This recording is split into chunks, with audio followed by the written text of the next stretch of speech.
This is Bryan Devore with the Devore Realty Group, Berkshire Hathaway Home Services, California Properties. Bring you another interview with a wonderful professional who can enlighten us on some of the things that we truly need to know, whether we're in this current pandemic or even beyond the pandemic. So today with me, I am proud to bring along Kamela Love. Kamela, how are you doing? Hi, Bryan. I'm doing well today. Thank you. Good. So Kamela is an attorney with Driscoll Anderson Reynard, and you've been practicing for 8 years. Is that right? That's right. Great. And your area of expertise is estate planning. Why did you want to get into estate planning? Yeah, I practice estate planning as well as probate and trust administration. They often sort of go hand in hand. So when I was deciding to start my own firm, which was about 6 or 7 years ago, I was looking at what areas of the law are relationally based and are not extremely contentious. Meaning, I knew I didn't want to do family law. I knew I didn't want to be doing divorce, divorce, divorce, divorce, divorce. So kind of the other area of families, right, Yeah. is trust and estates matters. And I knew that that's where I would make the biggest difference because I have a lot of skills to really connect with people with heart and help them with communication and help them through conflicts in a way that really preserves the family relationships over time.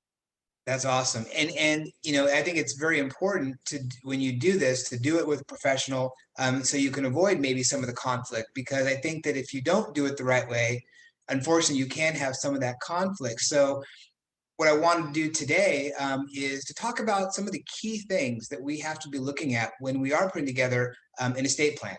And so you were gracious enough to send me the list, and we kind of went through it together. And we're going to hit some of the highlights of what are truly important things when it comes to the estate plan. And of course, your phone number is right on the screen. So when people have more questions about either the topics we cover or additional topics, which I'm sure there will be, they can give you a call. So let's start right off the bat. If you were to pick number one, the most important thing when you're doing an estate plan, what would it be? Yeah, so first is not having an estate plan at all, Yeah. which happens to a lot more people than you'd ever guess. So basically, California has a plan for you if you don't create a plan for yourself, meaning there are state laws that fit within the probate code that dictate who gets what when you die if you don't create a will or a trust that has a specific distribution plan in that document. And for some people, the state code works fine. But for a lot of people, it's not how they would want their assets passed. So basically, the three different ways you could pass away. One is you don't have any estate plan, then California probate code kicks in and says who gets what, and you don't have any say about it. A step up from that is you create a will. We definitely recommend at least creating a will, because the big advantage of having a will is you get to say who gets what when you pass away in the will. So you get out of the probate code and into your own plan. So you can add charities, you can add stepchildren, you can add godchildren, you can add significant partners that are not legal marriage spouses, right? None of those people would get gifts under California probate code. So the advantage of a will is adding the people you want, including charities. However, if you end up with a will only and you have more than $166,250 worth of assets, I know it's a weird number. Yeah. It's a probate limit in California. It was just adjusted for inflation in January of this year, 2020. Okay. So it was bumped up from 150 grand, nice easy number, to $166,250. Rounding. And that number accounts for non-retirement assets. So set aside for a second, IRAs, 401ks, life insurance policies, pensions, anything that has a beneficiary designation attached to it in the style of asset does not count in this calculation. So we're talking about non-beneficiary designated assets. If you have more than 166 grand of those, then it behooves you to not only do a will, but also do a trust in addition to a will, because it's the trust mechanism that allows people to avoid the probate court process, which honestly is not the best place for families to end up. It's not the end of the world, but it's expensive, it's lengthy, and it can be onerous. So, an uncontested probate case these days in most urban counties in California takes 1 year to 2 years. And that means your kids are tied up in court for 1 year to 2 years, Right. dotting all their I's, crossing all their T's. They have to hire a lawyer. I mean, they don't have to. Some people try to do it on their own, but it usually becomes a bit problematic when they don't hire a lawyer. So basically, you need to hire a lawyer to walk through probate with you. And there's many, many, many fees that go along with probate court, including the lawyer's fees and the court's fees and other professionals that you're required to hire in the process. So it just becomes a very expensive, lengthy process. Well, and I think that the biggest mistake that people make that I hear is I don't have a big estate. I don't have, 3 houses and 6 cars, so I don't need to have a trust. People don't understand that, really the laws affect everybody, regardless of how much you have. And if you don't have it, you're going to go through that process. And especially in my line of work, being, in real estate, I cringe when I see a home that's owned by a couple and it's not in a trust. I'm like, Yeah, and I have to explain to them some of the benefits of why you want to do it that way. But people they don't even know that, like you said, if you don't have a plan, there is a plan for you, and you may not like it, but that this is why you want to do your estate plan. exactly. And you're the kind of realtor I love. The realtors that are letting people know, hey, you are now a homeowner. You may want to consider getting a trust and transferring that home into your trust. Because it's a lot of first-time home buyers that I work with setting up their estate plan. They're young couples. Maybe they have kids that are minors and they've just bought their first home. And people don't learn this stuff in school. So, and a lot of folks don't really have the knowledge in their family. So it's not being passed down from parents to young adult children. So people figure it out different ways, but at the end of the day, I tell people there's really 3 factors that would warrant getting an estate plan. If you're married, just that in and of itself, worth it. If you have children, just that in and of itself, worth it. If you own property, really worth getting an estate plan. So any of those 3 factors warrant getting an estate plan. And certainly if you have 2 out of 3 or 3 out of 3, you definitely want an Right. estate plan. For sure. Okay. So that's number one. Most important thing about having an estate plan is having an estate plan. Yes. Number 2, what's the next thing on the list? So another problem, we kind of couched this episode as mistakes to avoid in estate planning. So another problem we see often is when people rely on joint ownership. So I get folks that come to my office that say, I put my children on the deed to our home, so we're all good, right? So, for example, a lot of homeowners don't realize that when they put an additional homeowner, let's say a parent puts an adult child on title to the home, that adult parent doesn't realize that they are actually opening themselves up to their child's creditors, for example, right? Now that home, that asset is accessible to creditors on both sides, parent and adult child's. That's something that most folks completely overlook. So you could really be threatening the value of your home by a sibling. That's another common one. Adults decide to add their brother on title or add their sister on title, and they don't do a rigorous inventory on their brother or sister's creditors and debts. And then all of a sudden, the property that you worked your butt off for is now under pressure from your sister's creditors, right? So that's a common element of joint ownership that people overlook. And then another one is, let's say a parent decides to put one child on the title of their home, and they just think it's all good. That child's responsible when I die. Of course, that child's going to share the home with their other 2 siblings and only keep a third of the value of the home. Okay, Sure. well, it all sounds nice and it all looks nice, but Yeah. maybe after you die, that one child is like, yay, I just got ownership of 100% of the home. Instead of, okay, I'm going to honor mom and dad's wishes. I'm going to gift a third of the home to my brother and a third of the home to my sister, right? And then there can be a whole slew of other things, such as gift tax issues after death that would not apply if the parent had allowed the home to be transferred through a will or through a trust. We don't currently have inheritance taxes in California. So if I receive 100 grand from my mother's death, I don't pay inheritance taxes on that. This is often problematic when parents decide to put additional people on title to their home, not knowing some of the downsides of that. So that's a really good point because you hope that the children play well with each other, but they don't always. And unfortunately, I hear lots of situations of elder abuse. A lot of times it's financial, and the number one source of elder abuse, especially financially, is from family. And so there's a good opportunity for misusing those assets taking advantage of situations when you do have multiple people on title and so forth. So Yeah.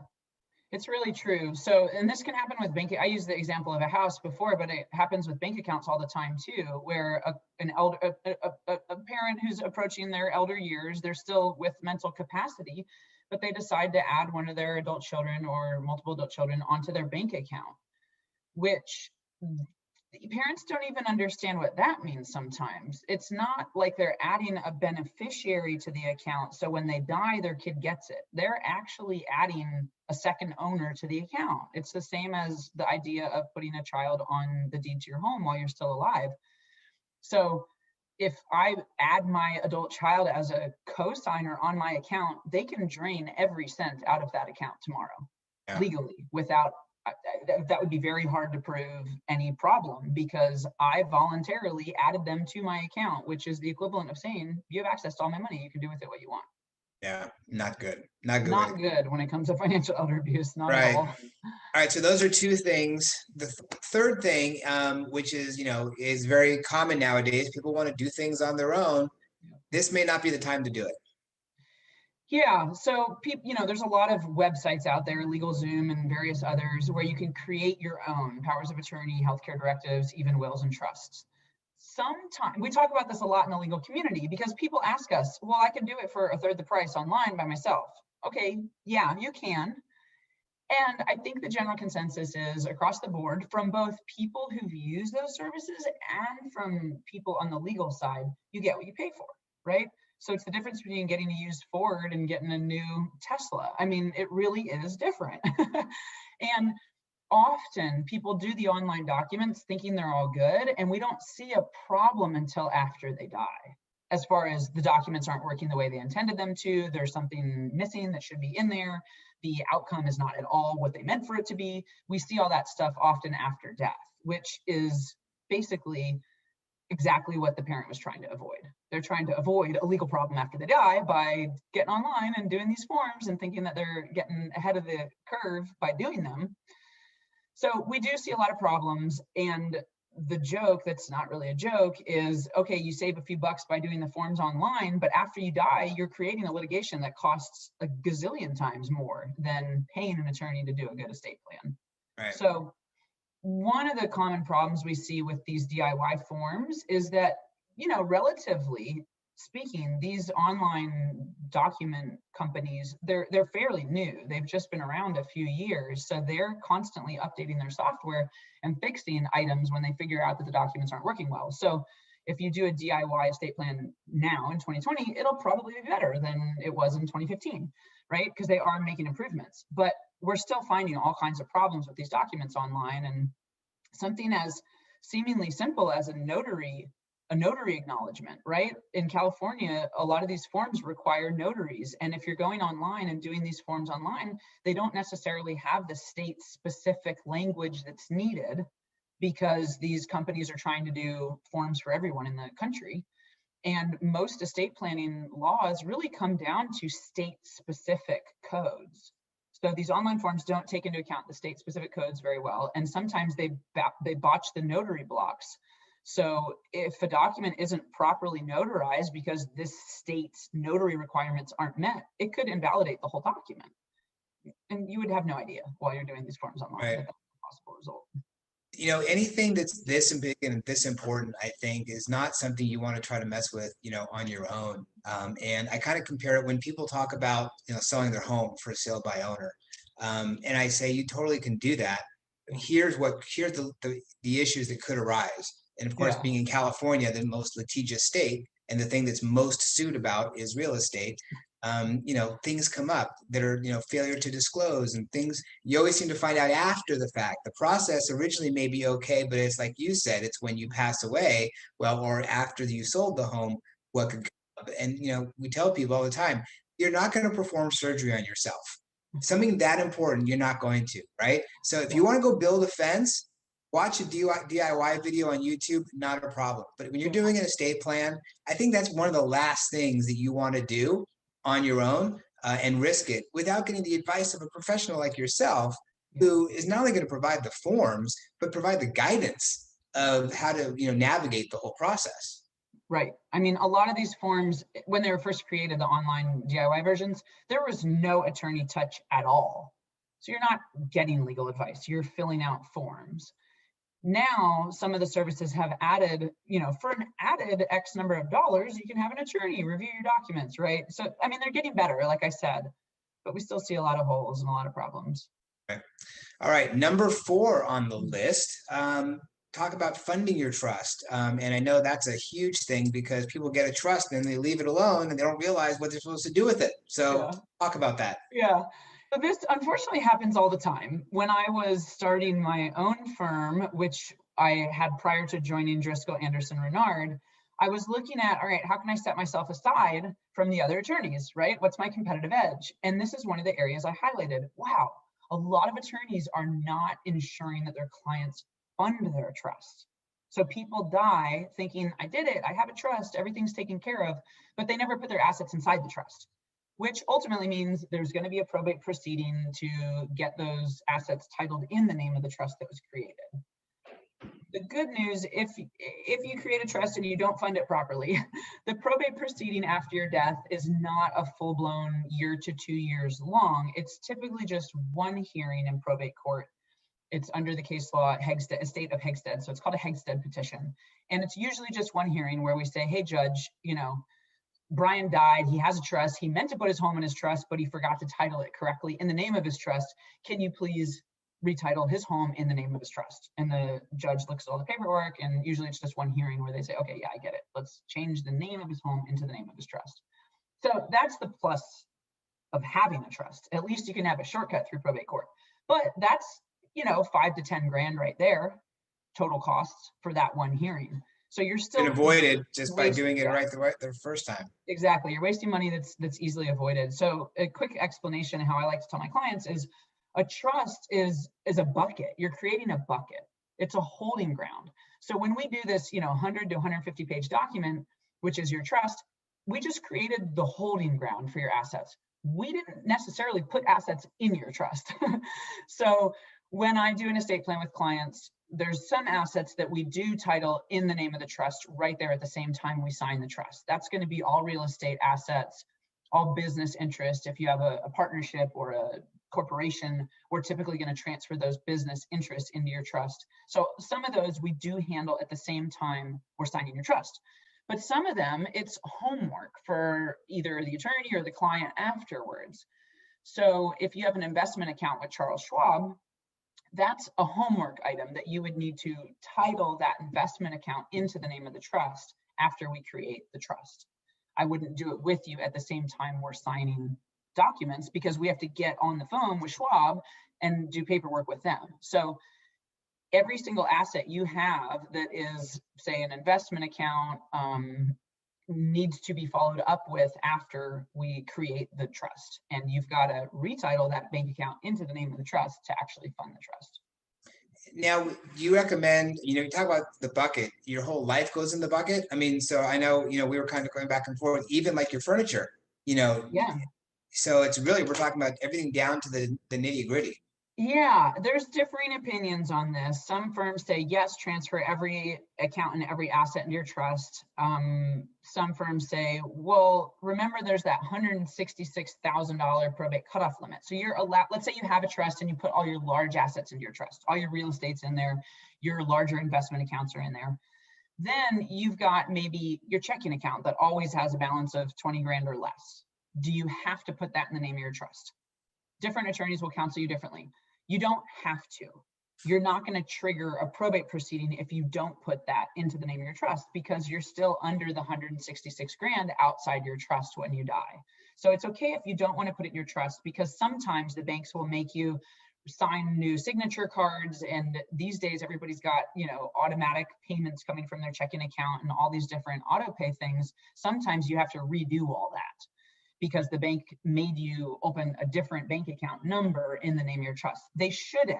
Banks aren't necessarily supposed to make you open a new account with a new account number, but different banks operate differently. And we have had plenty of clients who have a hard time moving their account into the name of the trust without actually creating a new bank account number. And then they have to redo all those auto payments. So I tell clients, you've got a choice. You can move that checking account into your trust or not. But if you choose not to move it in your trust, then you better contact the bank and add what's called a pay on death beneficiary or a transfer on death beneficiary. So if I don't want to put my checking account in my trust, I just tell my bank, hey, add my daughter or my son or whomever as my pay on death beneficiary, which essentially makes that like a life insurance policy where when I die, the exact amount of money that's in my checking account can move to the hands of that beneficiary without any court involvement. Got it. Okay. And last on this list, of course, there's a lot more which people can call you and learn more about because it's pretty complicated. But last on this list, not planning for estate tax liability. Talk about that. Yeah. So estate taxes. So first of all, taxes. Clients always want to minimize taxes and they always ask, what about taxes? What about taxes? What about taxes? So we have to be really specific because there's income taxes. There is not inheritance tax, like I talked about earlier. So we have income tax, which is one thing. We have property tax, which is one thing. We have capital gains tax, which is one thing. And we have estate tax, which is one thing. These are all different areas of taxes and they all operate very distinctly. And generally there's three that affect estate planning: capital gains tax, estate tax, and property tax. We talk about all three of those with our clients. But for this talk right now, we'll just mention estate taxes, which is a moving target in the sense that over the decades, depending on who's in office, right, politics affect this estate tax limit. So under Trump, the estate tax limit was doubled. It went from 5 million per person and 10 million per married couple to 10 million per person and 20 million per married couple. What that means under current tax law is that if you are unmarried and you die with more than 10 million in assets, and it's actually adjusted for inflation up to 11.6 million. So if you die with more than $11.6 million in assets as an unmarried person, only then do you face estate taxes, which are pretty hefty. It's 30-some% of what's over the estate tax limit. So you're paying a very significant amount of taxes if you are the 1%, the wealthy. Right. Exactly. 1%. Now, a lot of people have predicted, right? Biden just came into office, and a lot of people have predicted that under Biden, we will see the estate tax limit drop to 3.5 million per person. 7 million per married couple, which is what it was a couple of administrations ago. So like I said, this is a moving target, which is one of the reasons it really behooves you to contact your estate planning office every few years and make updates as needed to your estate plan. This is another, if we were doing a list of 10 mistakes to avoid, it would be on there, 5 to 10. Yeah. Which is updating your estate plan over time because things like estate taxes do change. So if you do have what we call a taxable estate, meaning if you're more than 10 million or 20 million as a married couple currently, we do have fancy lawyer tricks and techniques for helping folks minimize their estate tax liability. So there's advanced planning strategies for larger estates that you would definitely want to work with a lawyer on. You can't do that kind of stuff online. That's not a DIY for sure. Yeah, you can't. You can only do basic estate plans online. Right.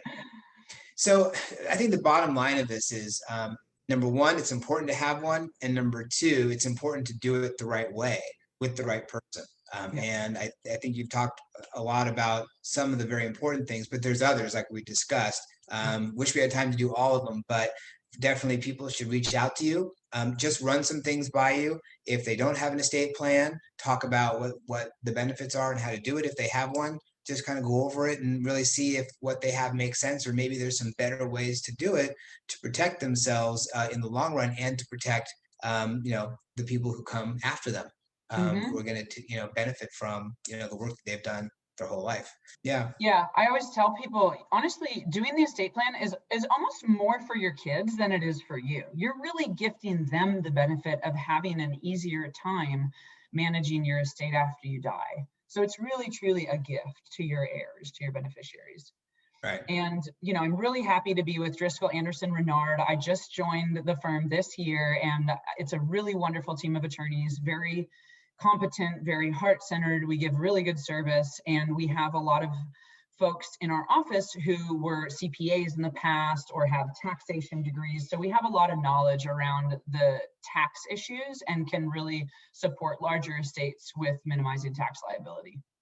All right, that's great. That's awesome. So Your phone number's been up. People can call you and get more information and learn how they can get their estate plan done the right way. Kamela, thank you so much for joining us and enlightening the audience of what to do.